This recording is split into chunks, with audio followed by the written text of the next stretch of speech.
Julle kan julle Bybels oopmaak by 2 Tessalonisense en 1 Tessalonisense. So ek gaan die tekste wat ek gebruik almal op die bord wys, maar tog mense wil partymal in jou eie Bybel ook gaan kyk. Die tekste waarby ek veral gaan uitkom, een uit Openbaring uit, Openbaring 3, dan Tessalonisense 1 en 2 en Matteus 24. Ons gaan daarby ook uitkom.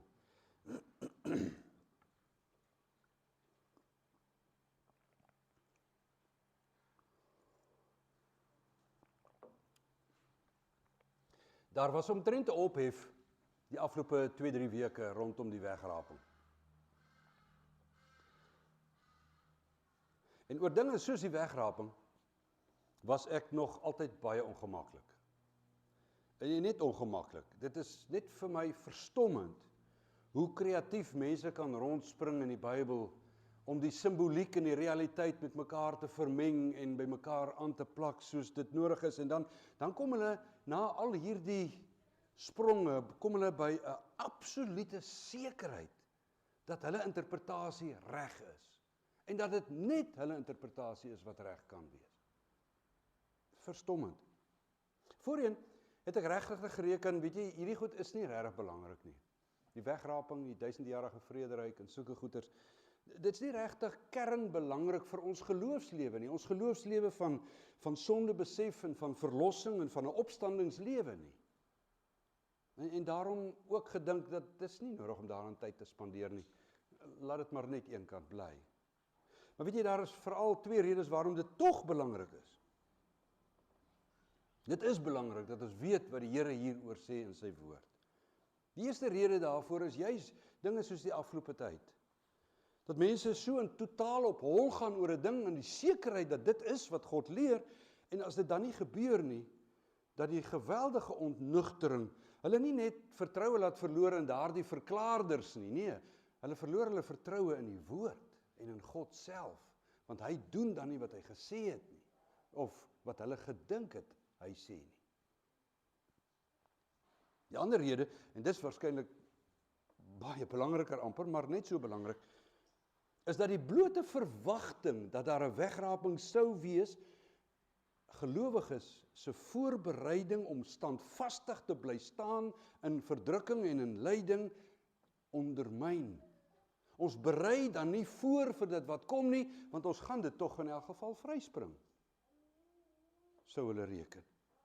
En wanneer die verdrukking dan wel toeslaan, soos wat dit reeds op baie plekke in hierdie wêreld is, deur die eeue heen al, daar's klomp plekke wat jy nie vir mense moet sê, ag, moenie worry oor die verdrukking nie, want die Here gaan ons wegraap nie. Hulle is klaar diep daarin, so diep as wat jy in jou lewe kan dink.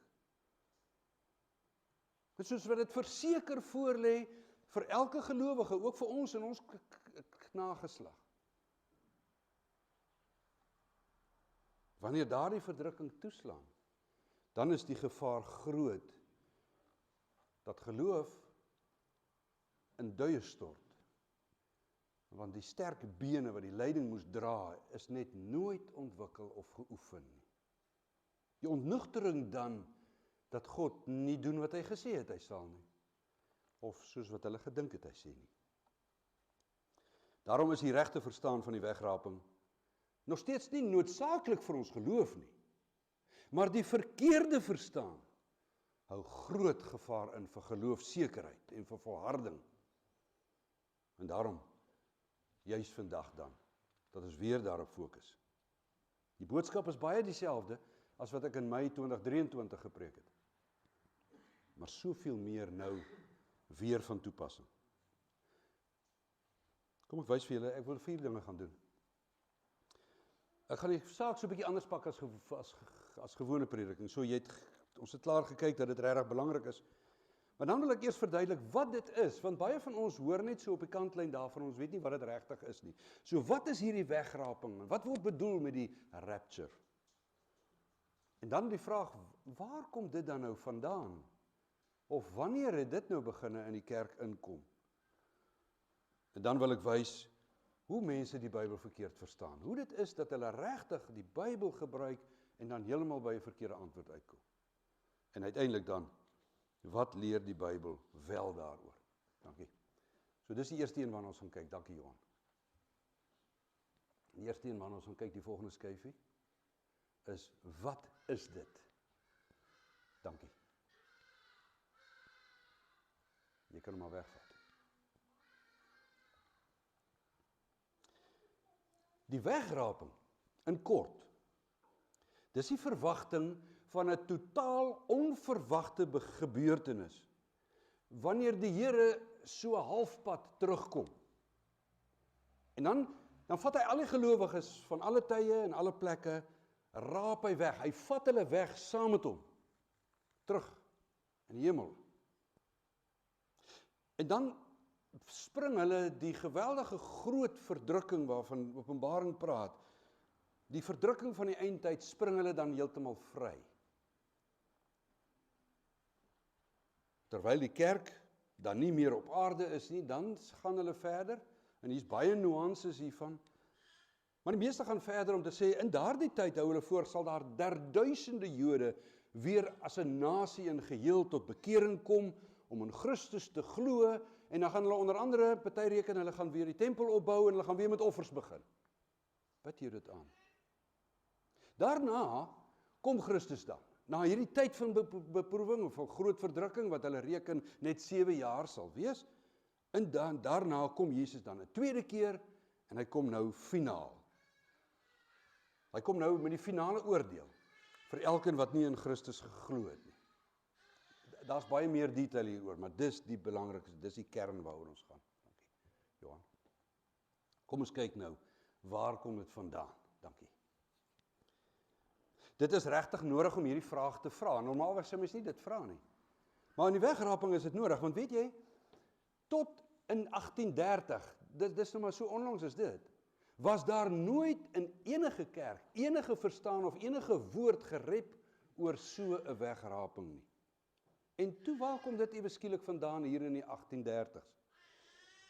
Daar is natuurlik verskille. Die twee belangrikstes is dat daar 'n meisie was, Margaret MacDonald, in Glasgow, Skotland. Sy het 'n droom gehad. Sy het 'n droom gehad dat gelowiges die groot eindtyd verdrukking sal vryspring. Sy het nie enige Bybelse verwysings of enigiets daarvan gehad nie. Sy het net 'n droom daaroor gehad en sy het vir mense vertel wat sy gedroom het. En toe daar 'n driftige prediker gegaan, en toe het hy die Bybel begin fynkam en begin soek om bevestiging te kry. Is daar nie iets in die Bybel wat tog daarvan leer nie? En dit het hy toe begin verkondig. Ander weer sê nee, dit het niks met 'n droom te doen gehad nie. Hierdie prediker het self daarop afgekom. Sy naam was John Nelson Darby.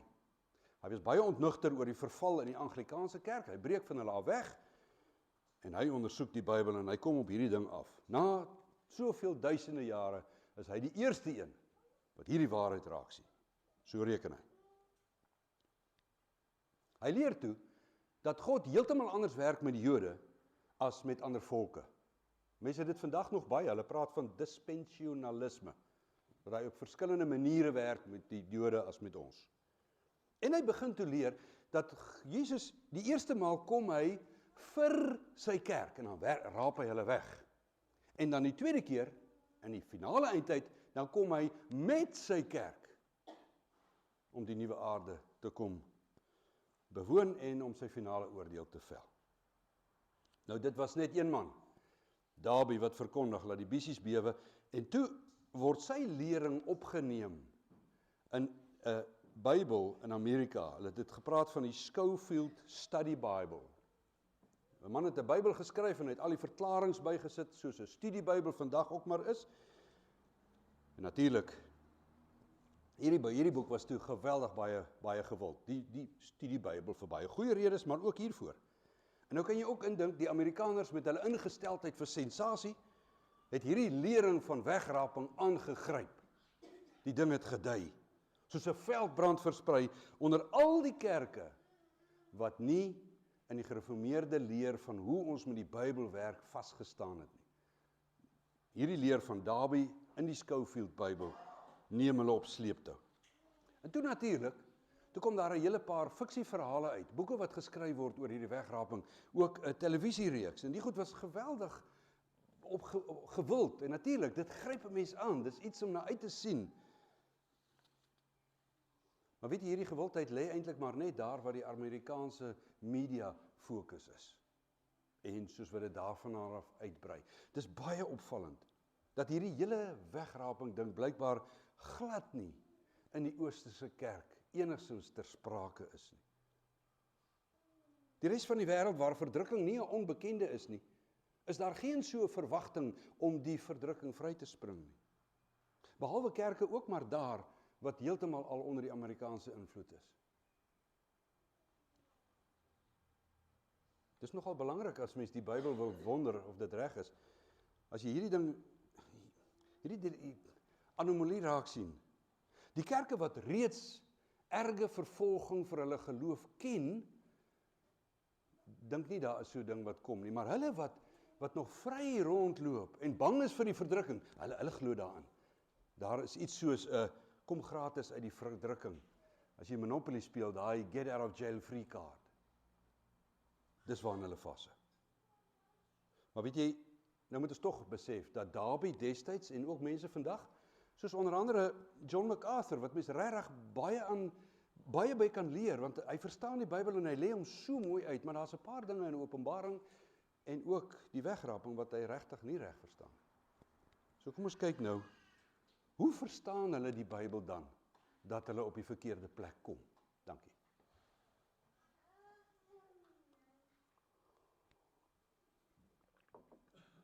Wanneer mens die Bybel wil verstaan of wil interpreteer, moet jy mooi en versigtig gepaard gaan.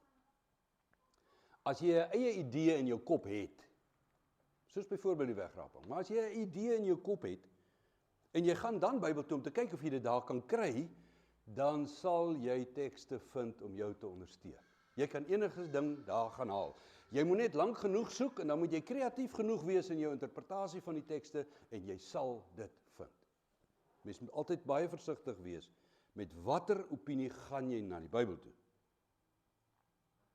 Ons kan nie die Bybel lees om te kyk of dit wat ons soek daar is nie. Want dan lees ons ongemerk, sonder dat ons dit agterkom, lees ons dit wat in ons kop sit, lees ons binne in die Bybel in. Ons moet die Bybel lees vir dit wat daar uitkom, nie vir wat ek daarin sit nie. Wat is dit wat die Heilige Gees bedoel het, toe hy hierdie teks geïnspireer het? Dis wat ons moet gaan haal en uithaal. Anders as 'n gedig vandag, as jy 'n digter se gedig lees, dan is die vraag, wat doen die gedig met my?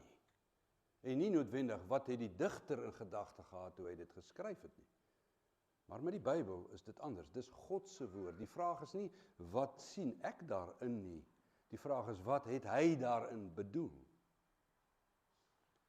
Nou die teks wat sekerlik die meeste sou sê vir 'n wegraping as jy een wou hê, en hulle gebruik dit nie as die eerste teks nie, maar tog, Openbaring 3 vers 10, kom ons lees dit saam.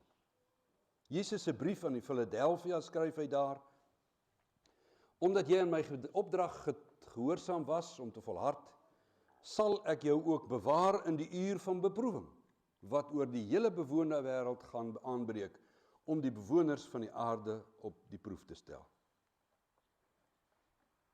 Dankie. In Engels sou dit lees, I will keep you from the hour of trial. En nou as jy hierdie Engels lees, dan is dit so al asof dit kan klink, dat Jesus wel sê, dat hy ons uit die beproewing sal uithou. Maar as jy na hierdie teks toe gaan, sonder om te kyk of dit is wat daarin bedoel word, dan is dit nie wat daar staan nie.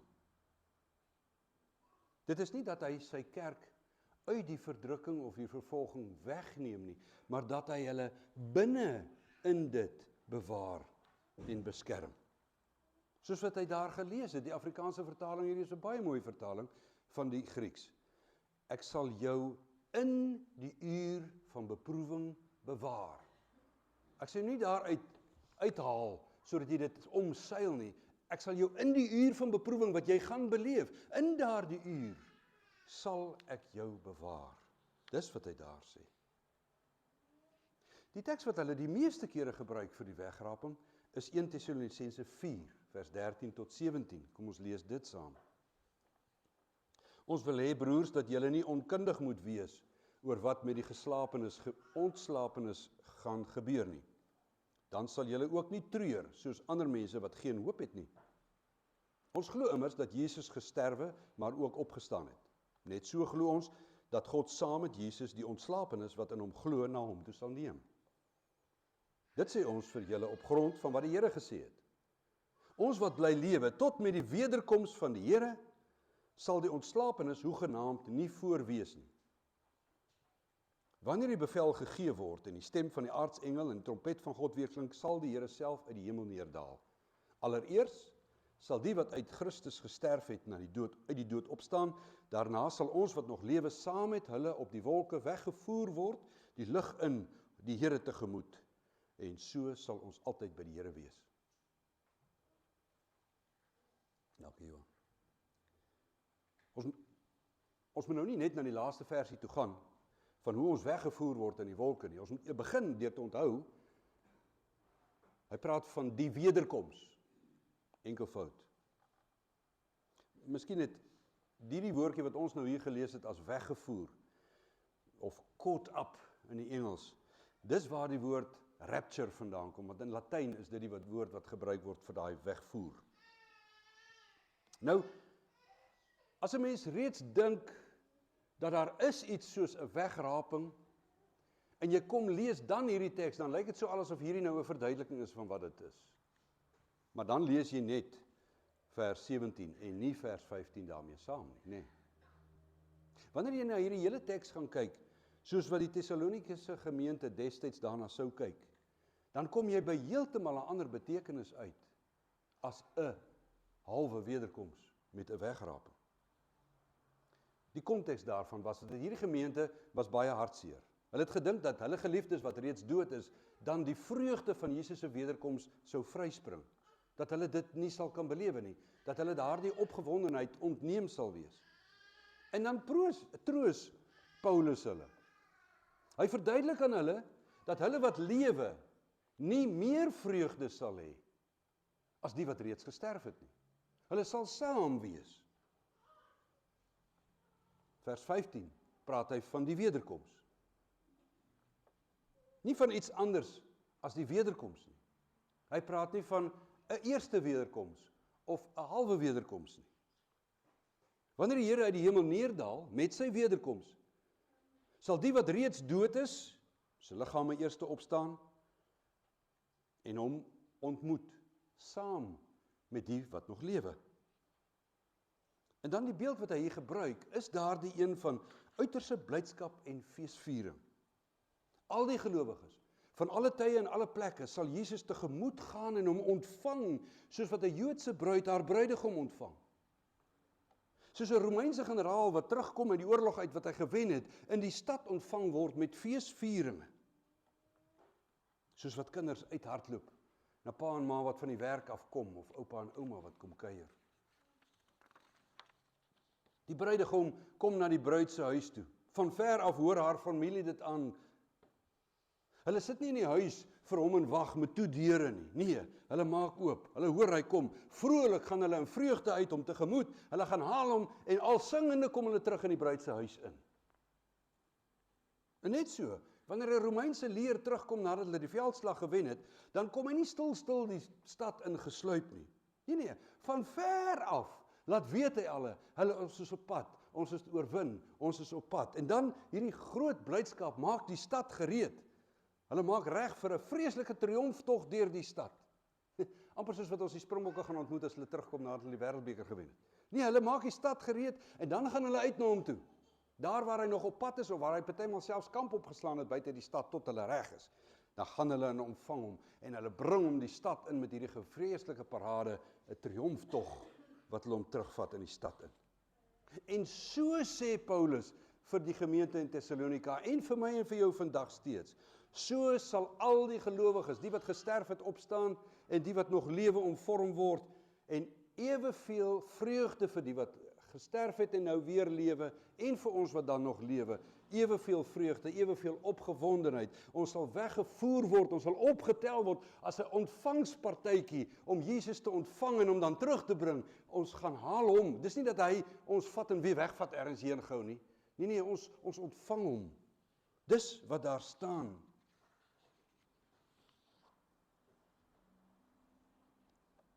As jy dit nie hier inlees nie, dan is hier nie iets van 'n eerste halwe wederkoms nie. Hy troos met hierdie teks. Sy fokus is om te troos dat gelowiges wat gesterf het, net soveel vreugde sal hê as gelowiges wat nog leef. By daardie wederkoms van die Here. Nog 'n teks wat baie verkeerd verstaan word, is Matteus 24. 'n redelike lang gedeelte, so ek gaan nie dit nou lees nie. Matteus 24 van vers 36 tot 42. Jesus praat daar oor sy wederkoms, en dan waarsku hy ons dat ons altyd gereed moet wees daarvoor. En dan sê hy verder, dat dit sal wees soos in die tyd van Noag. In die dae van Noag, waar sy gesin uitgered is, en die res onverwags weggesluur is, terwyl hulle soos gewoonlik maar net aanhou lewe het. Hy sê ook, daar sal 2 in die land werk, die een sal saamgeneem word en die ander sal agtergelaat word. 2 sal koring gemaal, die een sal weggeneem word en die ander sal agterbly. Soos in Noag se tyd, sê hy.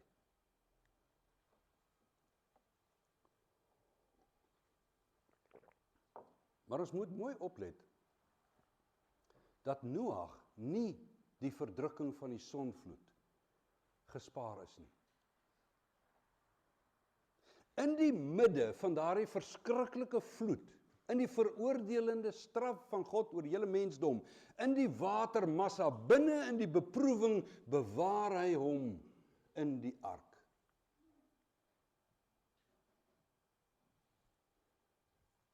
Soos mens elders in die Bybel sou kon sien, Jesus Christus ons bewaar in alle verdrukking en lyding.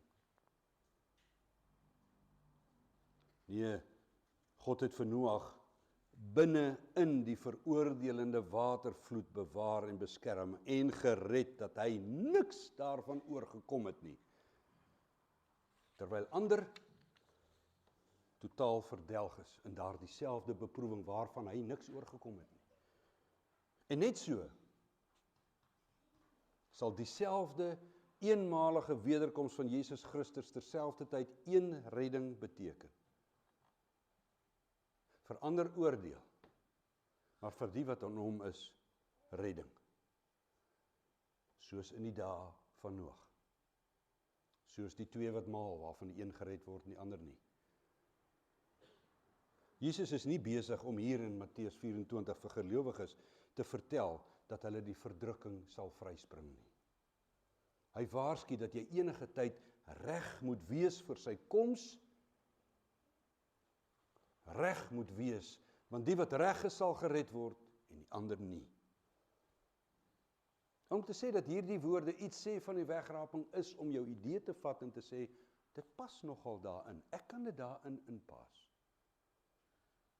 Daar is nog baie ander tekste wat verkeerd verstaan word, maar hierdie is die kern. Kom ons gaan kyk nou. Wat leer die woord wel hieroor?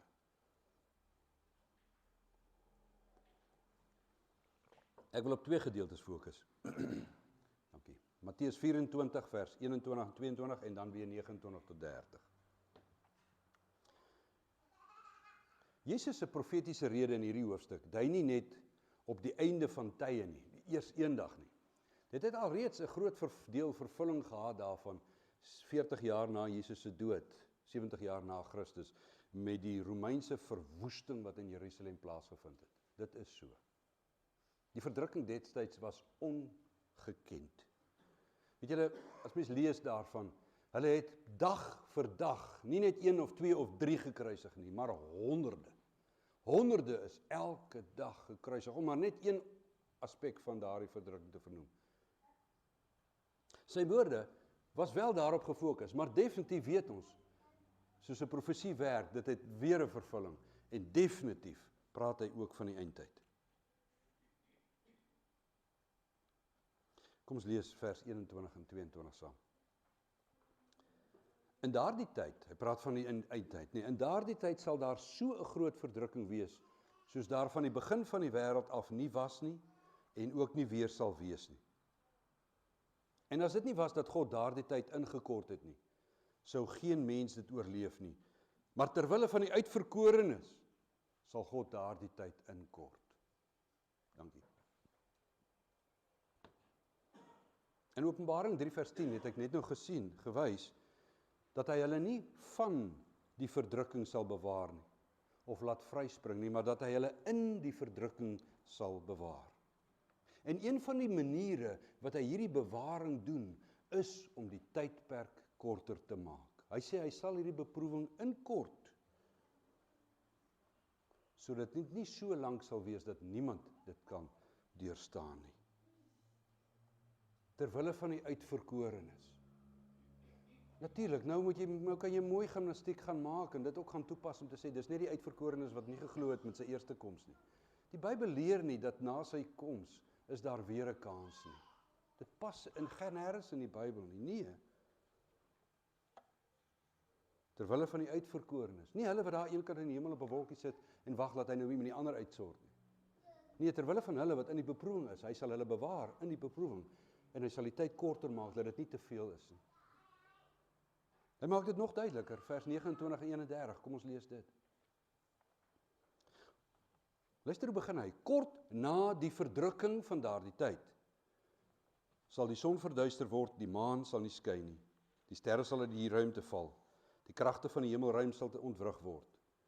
Dan sal die teken van die seun van die mense in die hemelruim verskyn en al die volke van die aarde sal verslae wees. Hulle sal die seun van die mens op die wolk in die hemel sien kom met groot krag en majesteit. Die groot trompet sal weer klink.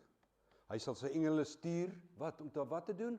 Om sy uitverkorenes bymekaar te maak uit die 4 windstreke van elke uithoek en elke van die aarde af. Jy kan net hierdie teks en wegraap hom bymekaar sit, as jy dink dat na die eerste koms, is daar weer mense wat tot bekering gaan kom. Maar dis nie wat hier staan nie. Wanneer gaan hy sy uitverkorenes bymekaar maak? Oral in die Bybel waar hy praat van uitverkorenes, praat hy van almal wat tot geloof kom in Jesus Christus. Wanneer gaan hy hulle bymekaar maak? Nie voor die verdrukking, voordat hy hulle dan met 'n free ride wegvat nie. Nee. Na die verdrukking. Na die verdrukking waarin hy hulle bewaar en waarvan hy die tyd korter maak. Jesus leer duidelik, reg deur die Bybel leer hy, daar is 'n prys wat ons sal betaal van ons getuienis in hom. Juis in Handelinge 1 lees ons daarvan, hoe het hy die vervolging gebruik om sy kerk te versprei, Handelinge 8.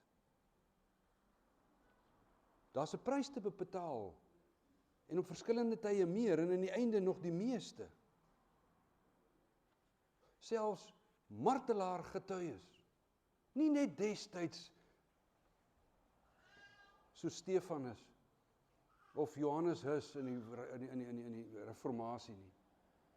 Dalk in ons tyd nog, en in die toekoms nog meer. Martelaar getuienis. Maar die krag van die Heilige Gees sal daar wees en ons hoef niks te vrees nie. Ons hoef vir niks terug te deins nie. Met my God spring ek oor 'n muur, loop ek 'n bendestorm, lees ons in die Psalm. Geen vrees nie. Weet jy, die duidelikste teks wat vir ons leer, is 2 Tessalonisense. Kom ons lees hierdie. Nou onthou, hy skryf hierdie aan presies dieselfde gemeente van wie hy net nou gepraat het van hierdie, ons gaan op om Jesus te ontvang as 'n ontvangsparty. Hy praat, dieselfde Paulus, skryf vir hierdie selfde gemeente. God is tog regverdig. Die mense onder wie julle nou so ly, sal hy as straf ook laat ly. En aan julle lyding en ons sinne sal hy 'n einde maak, wanneer die Here Jesus met sy magtige engele en 'n vuurvlam uit die hemel verskyn. Dan sal hy die mense straf wat God nie geken het nie, en die wat die evangelie van ons Here Jesus nie gehoorsaam het nie. Hy skryf hier dat wanneer Jesus met sy magtige engele en sy vuurvlamme kom, uit die hemel sal verskyn, dan sal hy terselfdertyd die gelowiges wat verdruk word, verlos en bevry, en terselfdertyd sal hy die ongelowiges wat die lyding veroorsaak het, straf. As hierdie Paulus in sy vorige brief bedoel het dat daar 'n wegraping sou wees, sodat hulle die verdrukking eenkant weg sal wees, en dat die wegraping en die verlossing van die gelowiges nou sal gebeur, en dan sal die straf van die ongelowiges eers later gebeur. As dit is wat hy bedoel het in die vorige teks, sou hy dan hier praat van die twee wat by mekaar is? Mens kan nie die Bybel maar net hierdie teks vat nie. Jy moet die Bybel saam met die res van die Bybel kry. Dis dieselfde gees, dis dieselfde boodskap regdeur, en jy moet die een deel van die Bybel gebruik om die ander deel te verstaan. Die deel wat duidelik is, moet jy gebruik om die deel te verstaan wat dalk 'n bietjie minder duidelik is.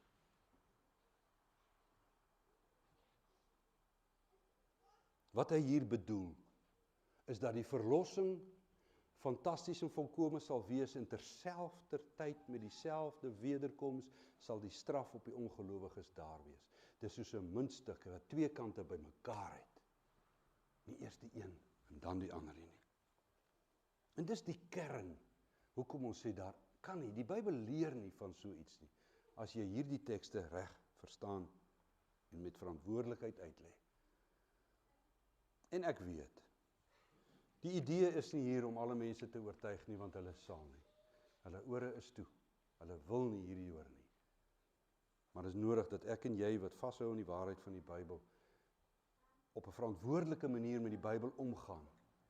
En nie rondspring van een teks na 'n ander een, asof jy oor 'n waterstroom loop en jy moet net die regte klippe kry, want dan kan jy kom waar jy wil wees nie. Verantwoordelike omgang met die Bybel sê daar is nie so nie. Dit is onnodig om op hol te gaan oor die wegraping. Dit is sinneloos. Dit is onnodig om te wonder en argumente te hê oor of iemand kan weet wanneer dit sou wees, en of dit net die Here is wat weet, en niemand kan weet nie, maar dat dit wel sal plaasvind. Dit is sinneloos, dit gaan nie gebeur nie. Daar is nie so iets nie. Jy sal dit kry. Wanneer jy die idee vat en kyk of jy hom kan inpas, jy sal dit kry, en dis presies wat gebeur. Sonder dat ons lelik is of neerhalend is of mense wat dit wel doen. Hulle doen dit met groot erns, soek hulle ook die waarheid van die woord. Maar 'n mens kan nie die pad op jou eie alleen loop nie. Ons het gelowiges nodig om dit saam met ons na te kyk. Ook gelowiges voor 1830. Asof hulle nog glad nie die Bybel verstaan het nie.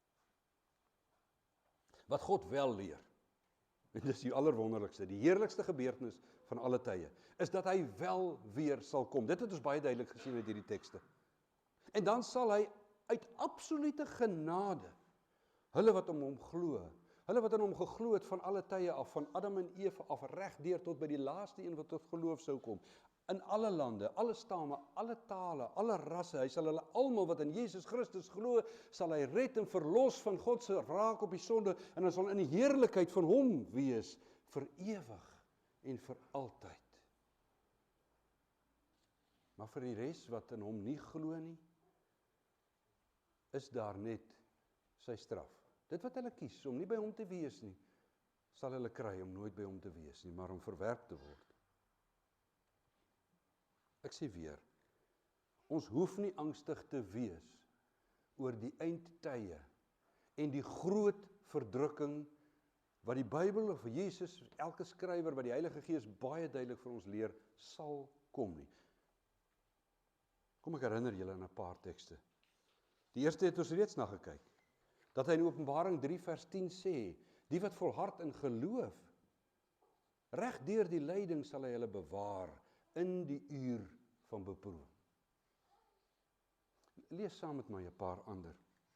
Jesaja 43 vers 1 tot 3. Luister, so sê die Here wat jou geskep het, en hy praat dit vir jou en vir my en vir elkeen van ons en vir ons almal saam. Vir jou wat ek geskep het, vir jou wat ek gevorm het, moenie bang wees nie. Ek verlos jou. Ek het jou by jou naam geroep.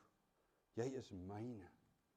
Julle sal onthou in Openbaring, hoeveel keer het ons gelees van die merk van die Here wat op ons gesit word, om ons te bewaar in daardie eindtye.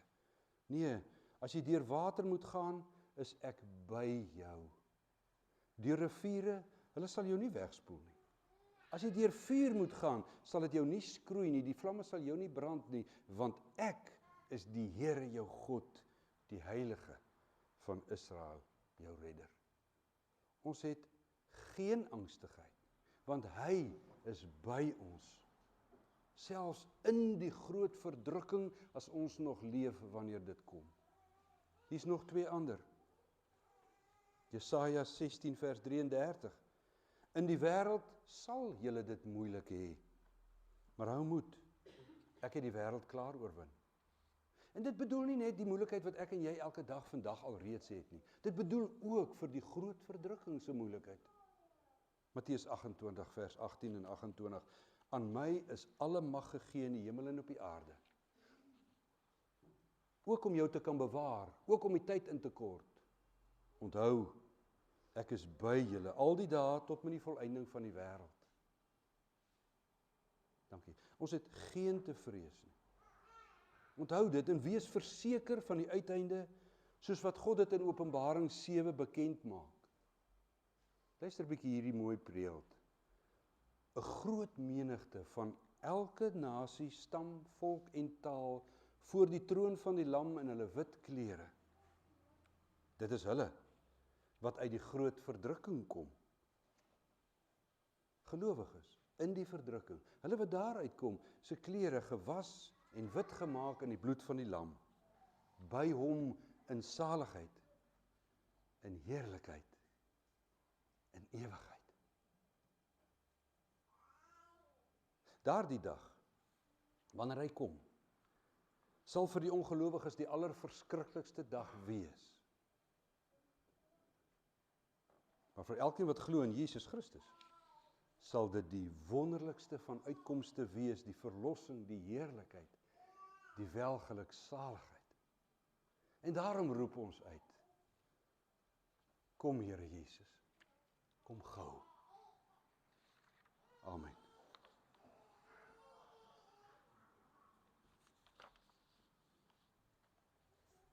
Kom ons bid saam. Onse Vader, wil U deur U Gees ons elke keer help wanneer ons met U woord werk, dat ons dit reg sal verstaan. Ag Here, ons loop soveel dwaalpaaie, almal van ons, elkeen op sy eie, wat ons eie idees het en dan na U skrif toe gaan en dit daar vind. Weerhou ons daarvan, Here, weerhou ons en lei ons om by U skrif te begin, as 'n skoon bladsy, dat U skrif op ons skryf, dat dit die Gees is wat op ons skryf, Jesus Christus. En dat ons dan nie deur sensasie of deur vrees of angstigheid rondgewaai word van die een kant na 'n ander nie. Gee ons hierdie absolute standvastige vrede, want ons is gebou op die fondament, die rots, Jesus Christus. En in hom kan niks ons van U liefde skei nie. Selfs nie 'n groot verdrukking nie. Ag, bevry ons van ons vrese. Dat ons elke dag vat soos hy kom as 'n geleentheid om U te verteenwoordig. En as daardie dag dan vervolging mag inhou, mag ons in die vervolging U lig helder laat skyn. Nee, laat U lig deur ons skyn, dat dit U is wat skyn en dat ons geen vrees het oor wat ons sal sê, wat ons sal doen en hoe ons sal kan uithou nie. Help ons om nie op hol gejaag te word deur ander nie. Ag, en wil U hulle wat hierdeur op hol gejaag word genadig wees. Wil U hulle self by hulle bring in hulle laaf, in hulle angstigheid. Dat die gewone boodskap van die Bybel genoeg sal wees. In alles, vra ons Here, kom gou. Kom gou en verheerlik U self in finaliteit en volkomenheid. Dat U ook in hierdie wêreld, op hierdie ou aarde, in absolute heerlikheid teenwoordig sal wees.